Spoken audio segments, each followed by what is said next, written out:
આ અમારી જીવનસાથીની YouTube channel છે અને યુટ્યુબમાં જોતા હો તો સબસ્ક્રાઇબ કરો, ફેસબુક અને ઇન્સ્ટાગ્રામમાં જોતા હો તો ફોલો કરો અને પૂરો વિડીયો જુઓ. વિશ્વાસ નથી કે મારી માથે અઠવાડિયું 10 દિવસ થયું ને એ વહી ગઈ હતી. છોકરાએ મને કીધું અમે અમારું ઘર કે મારી મમ્મીના 5મું છે ઈ ગયા. ઓહો, હું 5મું છઠ્ઠે ઠેકાણે ગઈ. આપણને હા મારું ભાઈ આપણને ખબર નથી નકર હું આ ધંધો ન કરત. તો એને કઈ એક જગ્યાએ ફાવતું નહીં હોય એને. હા એ તો એ પછી રખડું જ થઈ ગયું ને. હા પછી એને એ બુદ્ધિ નથી કે હવે 17 વર્ષની દીકરી થઈ. 11મું ભણે એટલે કેટલા વર્ષ થયા? 12માં આવી ગયો. આ ચેનલ જીવનસાથી શોધવામાં સરળતા રહે એટલા માટે બનાવવામાં આવેલ છે અને આમાં કોઈ ચાર્જ લેવામાં આવતો નથી. એ અમારી સાથે વાત કરશો તો તેનો વિડીયો યુટ્યુબમાં મૂકવામાં આવશે. આ ચેનલમાંથી ક્યારેય વિડીયો આપણે ડિલીટ કરતા નથી અને જો ફરજ પડે તો કોઈ પણ શૈક્ષણિક સંસ્થા હોય, વૃદ્ધાશ્રમ હોય અથવા અનાથ આશ્રમ હોય એમાં 5000 રૂપિયા ભરશો તો વિડીયો ડિલીટ કરવામાં આવશે. તમે જે વિગતો જાહેર કરો છો, મિલકત, પૈસા વગેરે, તો એની જવાબદારી તમારી છે.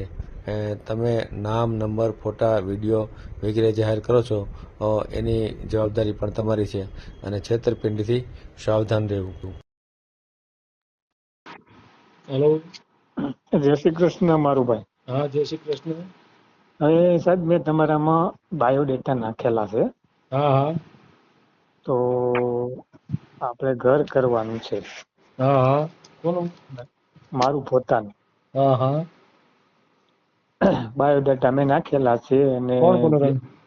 હું પ્રવીણભાઈ નાથાભાઈ માલવી, મારું ગામ લુંગિયા, તાલુકો બગસરા, જિલ્લો અમરેલી.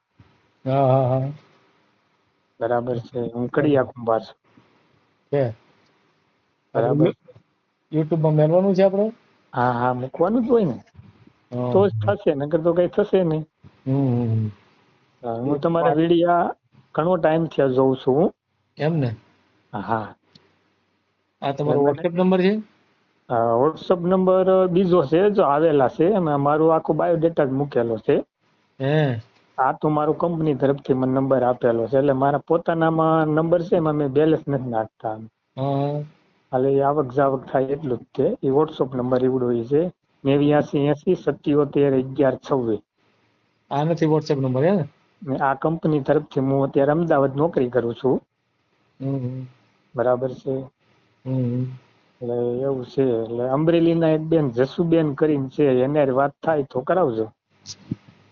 જસુબેન અરે? હા. એના વિડીયો સાંજે મેં ઘણા જોયા, મેં મૂકેલા પણ છે તમારામાં. એમ? હા, એ છે. પછી પાળિયાદના બેન કઈક છે, માળી, એનો પણ મૂકેલો છે. એક રૂક્ષ્મણી બેન નો મેં મૂકેલો છે તમારામાં. જે થાય આપણે કોઈ ટૂંકમાં આપણી કાસ્ટમાં એમ માનો કે હું કડિયા કુંભાર છું પોતે. બરાબર છે. તો આપણને માનો કે આપણે ભાણે ભળી જાય ને એવું આપણે પાત્ર જોઈએ. બરાબર છે. મારે જન્મ તારીખ છે 31/5/1986. 40 વર્ષ પૂરા થઈ ગયા. બરાબર. નામ બોલો તમારું? પ્રવીણભાઈ નાથાભાઈ માળવી. પ્રવીણભાઈ નાથાભાઈ માલવી. રહેવાનું ક્યાં તમારું?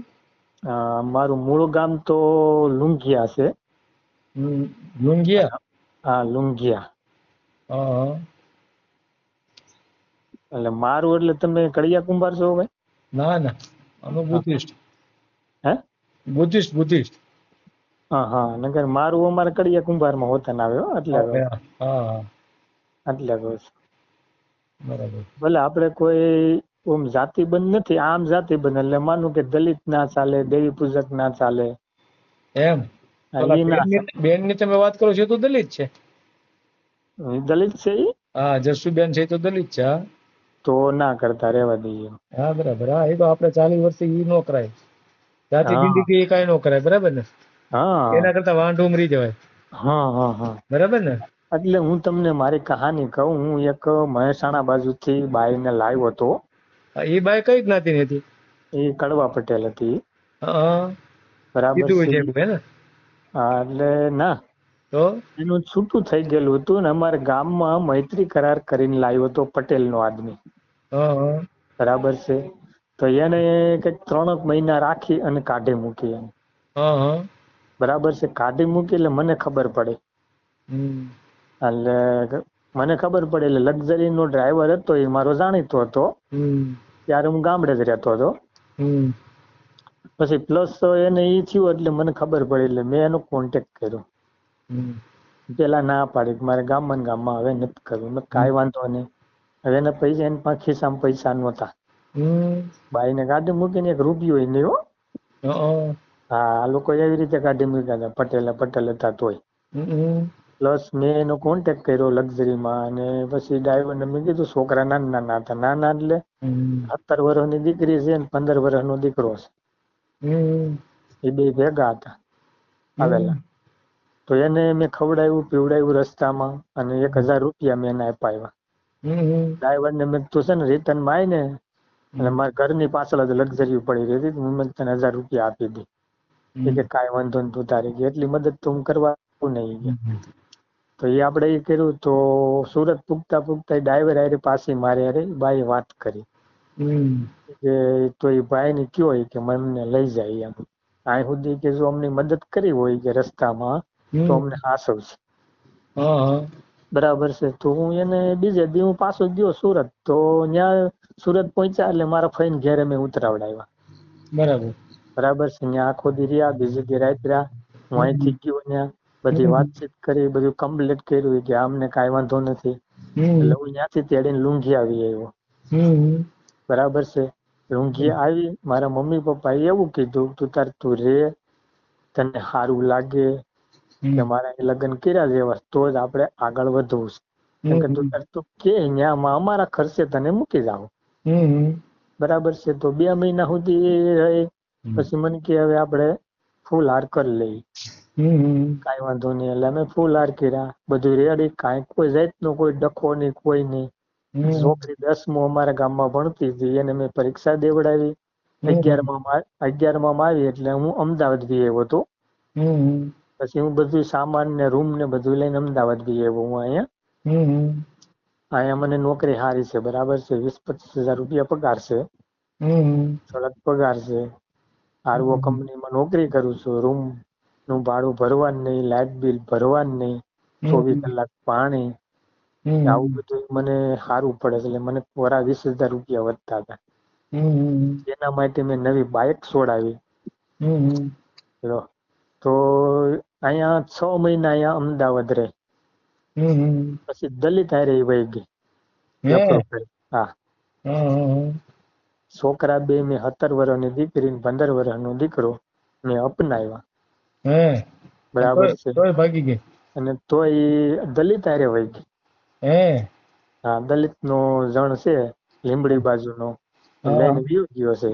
ને આપણે આપણે જો કે આપણે અત્યારે એની હારે કોઈ નિસ્બત જ નથી. આપણે કોઈ જાતનું કાંઈ છે જ નહીં. કારણ કે આપણે નામ ઠામ કે આગ કે મારું નામ કાંઈ ચડાવ્યું નહોતું પાછળ, બરાબર છે. એટલે એ કાંઈ આપણે કાંઈ ટેન્શન છે નહીં. એટલે આ રીતનું એ બાઈ કરીને વહી ગઈ. પછી મને ખબર પડી કે છોકરાએ મને વાત કરી હતી એના કે પપ્પા એ કે મારી મમ્મી નું ત્યાં નથી રહેવાની. મને એટલું તો એને કીધું હતું. પછી મેં એને પૂછ્યું કે તમને હું વિશ્વાસ નથી કે મારી માથે? અઠવાડિયું 10 દિવસ થયું ને એ વહી ગઈ હતી. છોકરાએ મને કીધું અમે અમારું ઘર કે મારી મમ્મી ના 5મું છે ગયા. હું 5મો 6 ઠેકાણે ગઈ. આપણને હા મારું ભાઈ આપણને ખબર નથી, નકર હું આ ધંધો ન કરત. તો એને કઈ એક જગ્યાએ ફાવતું નહીં હોય એને. હા, એ તો એ પછી રખડું જ થઈ ગયું ને. એને એ બુદ્ધિ નથી કે હવે 17 વર્ષની દીકરી થઈ, 11મું ભણે એટલે કેટલા વર્ષ થયા? 12માં આવી ગયો. એટલે એને હારે લીધી ગઈ. હા, એના હતા લઈ જ જાય ને, મારે કઈ હતું જ નહીં. છે કે તમારું તો હતું નહીં, આગલા ઘરનું હતું હે ને? હા, એ બધું જે કઈ લઈને આવી હતી બધી લઈને વહી ગઈ. મહેસાણા બાજુની હતી, આપણે કંથાવરી ગામ આવ્યું ને મહેસાણાનું. હા, બરાબર. ત્યાંની હતી. બરાબર. અને એનું ઘરવાળું દારૂડિયો ને એવું બધું હતું. એટલે ટૂંકમાં પહેલથી ને આ પગ સલ્લું હોય છે, સમજ્યો? હા, પગ ચાલુ. હા, બરાબર. એટલે એને પછી ના ફાવે ભાઈ એક ઠેકાણ રહેવાનું. હા અને આપણને ખબર નહોતી નકર હું આ ધંધો ના કરત ભાઈ. હા બરાબર. હા હા. એમ. એટલે એના હાટુથી હું ભાઈ અહીં અમદાવાદ આવ્યો, મને સારામાં સારી નોકરી મળી ગઈ, હા બધું સારામાં સારું. તમને કહું, રૂમ ભાડું ભરવાની, લાઇટ બિલ ભરવાની, 24 કલાક પાણી, 20,000 રૂપિયા પગાર, હા અને વળી પાછો સડક પગાર એમ. હા મેં એના હાટુથી તો મેં સાહેબ મેં ગાડી નવી છોડાવી, બાઇક, એક્ટિવા. હા હા બરાબર. નકર મારે ગામડે જમીન છે, ટ્રેક્ટર છે, બધું છે, હા મકાન બકાન બધું અહીંયા, મારે કાંઈ ઘટતું નથી અહીંયા. હા બરાબર. હા પણ મૂળ એ કે હું ખેતી કરતો ને એટલે મને કોઈ દીકરી દેતું નહીં. સમજાય સમજાય. બરાબર છે. એટલે હવે મારે સ્થાપિત હું અમદાવાદ થઈ ગયો છું. હે ના હું કામ બરાબર શું છે. કરો છો? હું આરવો કંપનીમાં નોકરી કરું, સુપરવાઇઝર છું અહીં. કેટલો પગાર આપે? અત્યારે મારું 20,000 રૂપિયા પગાર છે. ક્યાંક રહેવાનું? અમદાવાદ જ. એટલે મકાન છે ઘરનું? ના, ઘરનું મકાન નથી, પણ મારે આ કંપની તરફથી બધી હાઈફાઈ રૂમો છે અમારે. હે બરાબર છે. એટલે રૂમ ભાડું ભરવાનું નહીં, લાઇટ બિલ ભરવાનું નહીં, બરાબર. 24 કલાક પાણી. હા હા લો, હવા ઉદાસ નું બહુ મસ્તીનું છે. હા નોકરી મુકાય એમ નથી, મારો પગાર ચડતો હશે. હા બરાબર. બરાબર છે. એટલે આપણે જો કાંઈ એવું કાસ્ટ નું હોય તો આપણે લગ્ન કરવાનું થાય છે. હા તો કાંઈ વાંધો નહીં, આપણે યુટ્યુબમાં મેળ દેવું, બરાબર ને? હા, યુટ્યુબમાં મૂકી ગયો ને ઓલા કેવા રૂક્ષ્મણી બેન કંઈક છે, એનું વિડીયો મેં તમારા એ મૂક્યો દલિત છે. છે. એ દલિત છે. તો તમારી માં આવું બધું દલિત વેચ્યું છે, જો કરવું હોય તો. ના, દલિત નું ના ચાલે. હા એ ન કરાય ખોટું, બરાબર ને? આ ઉંમરે થોડું કરાય. નહીં નહીં નહીં, દલિત નું નથી કરવું આપણે. હમ પછી એક માળી કરીને બેન છે, અટક એ જેની માળી માળી. લખાવે છે પણ આમ દલિત છે ઈ. એવું છે. હમ હમ હમ હમ હમ એવું છે. હમ હમ. તો કઈ એવું જો હું કડિયા કુંભાર છું, જો મારા જેવું કઈ એવું હોય તો મને હા કહેજો. એ તો કડિયા કુંભાર આવે તો કેવડાય ને, પટેલ જ કેવડાય, બરાબર? બે સિવાય તો નથી કરવું ને આપણે. નહીં, પટેલ છે, બીજા સુતાર છે, ટૂંકમાં આપણે ભાણે ભળી જાય હોય એવું ચાલે મારે. હે ભાણે ભળે એટલે હું ઈ હું વળી આમ ભાણે તમે તમે ક્યાં આપણે હોટલમાં ખાવા ગયા છો? એમની વાત નથી. હોટલમાં જાવ છો કે નહીં ખાવા? એમ હોટલમાં નથી જાતો, હું ગયો જ નથી કોઈ દી. જિંદગીમાં ક્યારેય નહીં? નહીં, કોઈ દી નહીં. અત્યારે તમે વાત માનશો સાહેબ, હું હા હાથે રોટલા કરીને ખાઉં છું. તો તમે હાથે જ કરો, એ રેવા જો. લગ્ન કરવાનું ખોટું ખોટું બીજા દુઃખી થાય, તમે દુઃખી થાવ. હમ હમ એનું કારણ છે કે આ બધું અભડેલું જ હોય બધું. મતલબ કે આ તમે જે ઘઉં લેતા હો એ કોઈક હમ દલિત વાટેલા હોય, શાકભાજી કોઈક દલિતના ખેતરમાંથી આવતું હોય, તો હમ હવે હમ તમે તો એ બધું વેચાતી જ લ્યો છો ને? હમ હમ. વેચો. ઘણી વાર લારી નહીં, વાળા દલિત હોય, તો હવે તમારા ઘરમાંથી બધું આવે રાખે છે. ના, એ મારે પોતાની જમીન છે અચ્છા, એટલે ત્યાંથી મારે. તમારા ખેતરમાંથી જ બધું આવે છે એમ ને? હા, ઘેરેથી જ શાકભાજી બધું ને લાવું. બધું જ અમદાવાદમાં મંગાવો છો? આ બધું કમ્પ્લીટ ઘેરેથી જ લાવું છું હું. અરે વાહ, અમદાવાદથી જ પહોંચાડો છો? હા, કારણ કે ડ્રાઈવર 3 મારા જાણીતા છે. અચ્છા, એટલે શાકભાજી બધું ત્યાં આપી જાય રોજ રોજ? હારો એક કાતરા મારે ગાડીમાં ઠેલી આવી જાય. એટલે ક્યાંથી શાકભાજી આવે? લુંઘિયાથી. એટલે લુંઘિયા કોણ આવે છે ત્યાં? લુંઘિયા મારા મમ્મી પપ્પા છે ને, મારો ભાઈ મોટો છે. એ લોકો મોકલે રાખે છે? હા, મારો મોટો ભાઈ છે. એટલે એક આત્રે બધું શાકભાજી ને મોકલે એમ? હા, એક કાતરા મારે ઠેલી આવી જાય છે. હે, અને એમાંથી તમે કમ્પ્લીટ વાપરો એમ? કમ્પ્લીટ. હા, ફ્રીજ છે મારે. પછી તેલ ક્યાંથી આવે? એ અમારે સિંગ વાવીએ છીએ, અમે ઘરનું તેલ કઢવી લઈએ છીએ. ઘરનું જ બધું કઢાવો છે એમ? હા, હા હા. કાયદેસર બધું ઘરનું. તમારે ગામમાં લુંઘિયા જઈને પૂછી લેવાની છૂટ. હે હા, હા હા. લો. સારું. પછી આ તમે આ પાણી તમારે ત્યાં આવે છે, એ ક્યાંથી આવે? ત્યાં ગામમાંથી મગાવો, કુવામાંથી મગાવો છો? કયું? તમારે નળ બળ આવતા છે, ક્યાંથી પાણી ક્યાંથી પીવું છો? નળ નહીં, અમારે ફિલ્ટર પાણી છે. ફિલ્ટર પણ ક્યાંકથી તો પાણી આવતું છે ને? એમ ત્યાં દાદા બોર છે ને. એ બોરમાં બધા આ મ્યુનિસિપાલિટીમાં બધા દલિતો કામ કરે છે, એટલે હું તમને કહું છું. હમ. એટલે એ જ પાણી હોય, એડેલા હોય, તો પાણી તમારે ખરેખર ત્યાંથી મગાવવું જોઈએ. પણ આપણે ફિલ્ટર થઈ ગયેલું છે ને. ફિલ્ટર થાય તો એ તો અડી જાય તો અડી જ ગયા ગણાય. એકવાર અડી જાય એ તો અપડાઈ ગયું ગણાય. જો ફિલ્ટર થાય કે ન થાય, બરાબર? એનો સ્પર્શ થઈ ગયો એટલે પૂરું થઈ ગયું, બરાબર ને? એ ખરેખર તમારો કુવો જે હોય ને, ત્યાંથી જેમ શાકભાજી આવે ને એમ એક કેરબો ત્યાંથી મગાવતું હોય તો 2 દી હાલે તમારે. 2 દી પાછો થઈ જાય. એટલે તમારે હું બહારનું કાંઈ ખાવું નહીં એમ, બરાબર ને? ઓલું તમારે ઈ પીવું પડે, સારું ન ગણાય. હું તો એમ કહું છું, તમારા જે પવિત્ર માણસ છે આ ખાસ ધ્યાન રાખવું જોઈએ. કોની ભક્તિ કરો છો? ભક્તિ કોઈ નહીં દીવાબત્તી કરી, એમના મનોમન બધું નક્કી કરી નાખ્યું.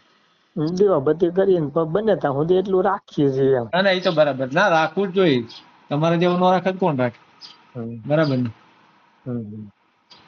કાંઈ વાંધો તો તમે ઓલા કેવા દલિત શેમાં તમે કીધું? અમે તો બુદ્ધિસ્ટ છીએ, અમારા જ્ઞાતિ જ ન હોય અમારા. અમારા જ્ઞાતિના વાડા નથી, તો આ બધા હિન્દુ ધર્મના નીચ માણસો આ વાડા કરેલા છે. હા એ તો એ જ કરેલા છે. નીચ માણસો નીચ કામ કરે ને એ લોકો કરેલું છે. બાકી અમારા બુદ્ધિસ્ટમાં તો બધા બુદ્ધિસ્ટ હોય ને બધાને હરકા ગણે. એ લોકો બધા સમાન પ્રભુના બનાવેલા, દરેક માણસ હરકા જ હોય. કોઈની ઉપર લેબલ છે, કોઈની ઉપર કે આ દલિત છે, આ કુંભાર છે, આ કડિયા કુંભાર છે, એવું ક્યાં લખેલું છે? પૂછો નહીં ત્યાં લગી ખબર ન પડે. એનો મતલબ કોઈ લેબલ લગાડ્યું છે. કોઈ હરામી માણસો લેબલ લગાડ્યું પાકું થઈ જાય. ખ્યાલ આવી ગયો? અને એને આપણે હરામી એની જોડાઈ જાય કે આપણે માની લઈએ એમ. બાકી કુદરતે બનાવેલા બધા માણસો હરકત છે કે નહીં? કુદરતે ક્યાંય લખ્યું છે કે આ દલિત હોય એને 3 આંખ હોય અથવા 1 આંખ હોય, એને 3 હાથ હોય, એવું ક્યાંય છે ક્યાંય? ના એ તો બરાબર એનો મતલબ કે હરામી વાળા કર્યા અને એના આપણે પાસે સમર્થન કરતા હોય. બરાબર ને? એવું થતું હોય. કાંઈ વાંધો નહીં, તમારો ફોટો મોકલી દો, મેલ દે હોય યુટ્યુબ માં. હા તે કાંઈ વાંધો નહીં. આ જીવનસાથીની યુટ્યુબ ચેનલ છે, એને સબસ્ક્રાઇબ ન કરી તો સબસ્ક્રાઇબ કરો. ફેસબુકમાં જોતા હો અને ઇન્સ્ટામાં જોતા હો તો ફોલો કરો, અને વિડીયો ગમ્યો હોય તો